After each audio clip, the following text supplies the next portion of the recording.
Саламатсызбы, Ырыскелчин Өкөч. Акыркы учурларда такыр эле көрүнбөй кеттиңиз. Социалдык тармактарда сизди издегендер көп, кайда жүрөт дегендей. Анан эмне кылып жаттыңыз буга чейин, каякта жүрөсүз дегендей. Эми азыр ушундай болуп атпайбы? Азыр көрүнгөндөрдүн эмес, сөгүнгөндөрдүн заманы болуп атпайбы? Кыргыздын жакшы сөзү бар го, көрүнбөгөн бит жаман, көрбөй өргөн ит жаман деп. Бир акыл сөзүндү айтайын десең, акыйкат сөзүндү айтайын десең эле, Кыргызстанда бүгүн эки эле нерсе иштеп атат да. Эки фабрика иштеп атат, бирөө тигүү фабрикасы, бирөө сөгүү фабрикасы. Башка эч нерсе иштеген жок.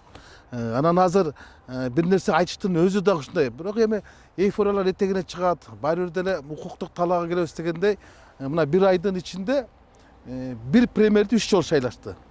3 спикерди жайлашты. 2 мыйзам кабыл алышты. Анын бирисинде кол коюлган жок, экинчисинин бир пункт иштеп, бир пункт иштебей калды. Бачым кабыл алынган, басым менен кабыл алган мыйзамдар баягы моюндан байлаган эттен ууга жарабайт дегендей эле басым менен кабыл алган мыйзамдардын баркы жок болорун бүгүнкү турмуш өзү көргөзүп атат. Анын эч кандай кажеттери жок. Мына эмки жумада толугу менен имараттын калыбына келет экен. Эмки жумада комитеттердин жыйыны болот. Ошолорго даярданып атам.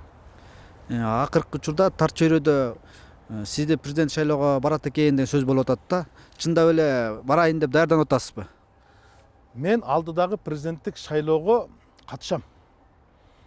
Шайлоочу болуп катышамбы, шайлануучу болуп катышамбы, талапкер катары катышамбы, ат салышамбы, же бир кайсы талапкерге саяпкер катары кызматташамбы, тандем менен барамбы, мандем менен барамбы, үмүт менен чыгамбы, же үгүт менен чыгамбы, 3 күндөн кийин айтам. Анткени азыркы күндө саясаттагы санаалаштары менен дагы такталган талапкерлери менен такташып атабыз, сүйлөшүп атабыз.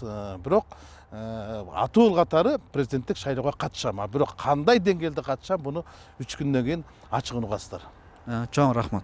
Ыраазычылык.